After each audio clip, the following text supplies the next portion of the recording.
This is the lore of Sigma Phi Epsilon. The National Fraternity was founded on November 1st, 1901 at Richmond College. It is one of the largest alumni databases for any fraternity with over 360 total alumni. Uh, the values of the fraternity are virtue, diligence, and brotherly love. They have many notable alumni such as Dr. Seuss, James Naismith, Oral Hershiser, David Harbour, and many more. The SIG Missouri Mu chapter at Truman State was founded on March 28th, 1981. For the little bit of background on scholarly articles and fraternities, there's a very large negative stigma around fraternities online. This mostly circulates around hazing, alcohol abuse, and violence towards women. One source that really covers a lot of this is Disrupting Fraternity Culture, Folklore, and the Construction of Violence Against Women by Brandy Taylor Fink. To find more scholar articles that put fraternities in a positive light, you really need to dig deep past a lot of the negative that's out there. So my goal was to investigate how chapters can create a holistic fraternity experience, investigate how do brothers create the best experience possible from all aspects of fraternity life. For my methods of fieldwork, I collected lore through surveys and interviewing brothers inside my own chapter, reaching out to other SIGEP chapter presidents and alumni from various schools, as you see listed there. And I researched about all sorts of things. This includes their songs, new member education, traditions, brotherhood, relationships with other chapters on campus, and how the chapter has grown. So to start, for songs, these are things that are typically taught to new members once they join. This functions as something for old and young members alike to bond through. These can be sung literally just for the enjoyment whenever brothers are hanging out and can spontaneously come up.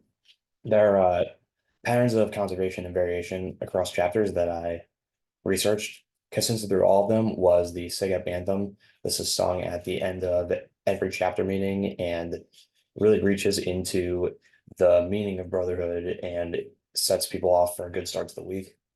A tradition that I found that we do and was also seen at Mizzou SIGEP was the passing of the gavel. What happens here is the gavel is passed around each brother in a big circle, and each brother has a chance to say something, whether it's just something funny or something serious for the week. And once that's over, they begin to sing the anthem. Something else was the wonderful Sing a Girl song serenading the sweetheart tradition. Sources of this, we found a Utah State folklore student. A friend of hers had it sang to her by her fiance, who was a member of SIGEP. And there was also a Lindenwood University article that had claims of a specific person being serenaded, which we can see. There's conservation and variation in lyric replacement. One example of this is in the song I Want to Be a College Man, replacing the word theta in the lyric in when it says I want to date a theta girl, using the name of a sorority on campus or a member of a sorority. It could be the sweetheart. This was also seen in the Utah State Students Report in the song Wonderful Sing Girl, replacing that lyric with Wonderful Sing Shelby. That was the name of the fiance that she was mentioning in her report. Next up, we have the mutual interests that fraternity members have, like what brings them together, what do they bond over? To start was sports and intramurals. There are lots of claims of positive influences from intramurals. One was at a Purdue University study by Robert Pauley, which states that it allows brothers to gain confidence, social skills, leadership, campus involvement, and enhance in areas ethically and academically. A Fall 94 Truman SIGEP alumni preached this as well, that it wasn't just so much about winning, but just that it was developing them as leaders and help them in their professional careers. And this ties back into SIGEP's Sound Body, Sound Mind program, which we saw from Truman State and also came up at Michigan University, which really preaches the motto of building balanced men that SIGEP has. And this program tries to balance out schoolwork, just body health, mental health, and social life, just everything. Another kind of rallying cry was academics. That's a big way that brothers come together. At Mizzou SIGEP, they have over 120 members, and they have a around 3.5 GPA every semester, which is extremely impressive. and it's something that they really take pride in. Another thing is like students with the same major. At Truman, there's a lot of accounting and business majors. This creates similar interests. A lot of guys have the same classes together. They're able to work on homework together and whatnot. This functions almost as a rush pitch. It shows the academic resources that fraternities have because it's seen in that negative light and shows that guys who've already taken the classes can help people out who need it. Uh, this all kind of circles back to Rush. Pretty much anything that fraternities excel in, that's something that they want to preach. That's why they say they do it, and it's something that they really take pride in. And the final thing for interest was athletic groups. At smaller schools, it's typical to be seen that college athletes are part of fraternities.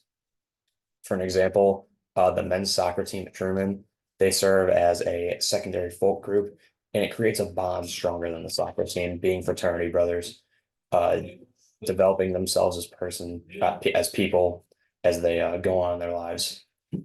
Um, Next up here, we have relationships with other Greek organizations.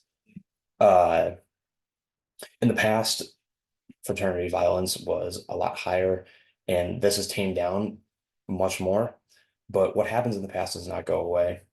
Lots of lots of relationships and interactions that happened, they stay long lasting. Uh, Older guys will tell younger guys about what happened, and that kind of feeling towards that group, it's going to stick. Alumni of the past had a very different experience than we did. Universities have really locked in on fraternity violence, things like hazing, crimes. Uh, in specific, an alumni I reached out to from the 1994 fall class of Truman Sigap talked about how a rival fraternity burned down a barn that was in front of their chapter house. And that's something that for years and years, that story's passed down. That's how it functions. And this is seen with almost any interaction like that. I mean, that tension is going to stay within those groups. And really anything in Greek life can become a competition. This can be anything from intramural sports, philanthropy, social events, size of new member classes. Anything can be a competition. People are always comparing. Um, and border patrolling is really widespread. All around campus, you'll see people that are wearing their letters, and that can almost create an opinion about them from other people. Uh, what you know about that group is what you're going to affiliate with that person, whether they're support it or they're against it. That's just kind of how things happen. For Brotherhood, this is created in a multitude of different ways. Chapters bond over almost anything. This topic has the highest variation. We've seen this in a study backed by Joshua Schutz from William and Mary University. Brotherhood creates a culture, and each one is different. Spending time with each other in general creates the most brotherhood. People are always around the chapter house, always hanging out. Uh, the Monmouth president talked about how showing up to other people's events, this could be like athletic events, social philanthropy, just anything a brother's participating in, is the greatest way to create unity. This is something that at Truman Sigub, we take a lot of pride in. There's always guys showing up. People are always putting on events, and there are people there to support them no matter what. And there's one thing that every chapter has in common. Example of conservation. People are there for each other. People are being there for each other. No matter what's going on, no matter when you're most vulnerable, no matter when you need help, people will be there to help you. Uh, and there's a saying that goes around. It's no matter what you think about them, they're still your brother. Whether you like the guy more than maybe some others, you like the guy less maybe than some others, you're always gonna be there for them. Uh, and one way that people bond is through meals. We saw this at Truman State, whether it's eating at Ryle Hall all together. Uh, there were new member lunches at Michigan, which was reported. All the actives come out, they take out new members who are potential new members who might be willing to join, they pay for their meal. And it's a great way to rush and a great way to bond with each other. Finally, we have the traditions. There's multiple categories for this. There's national traditions or ones that are just created by each individual chapter themselves. One tradition that has some conservation and variation is the Hoop of Steel / Senior Night. There are reports of it from Drake University as well as Truman State, and they structurally both kind of go the same.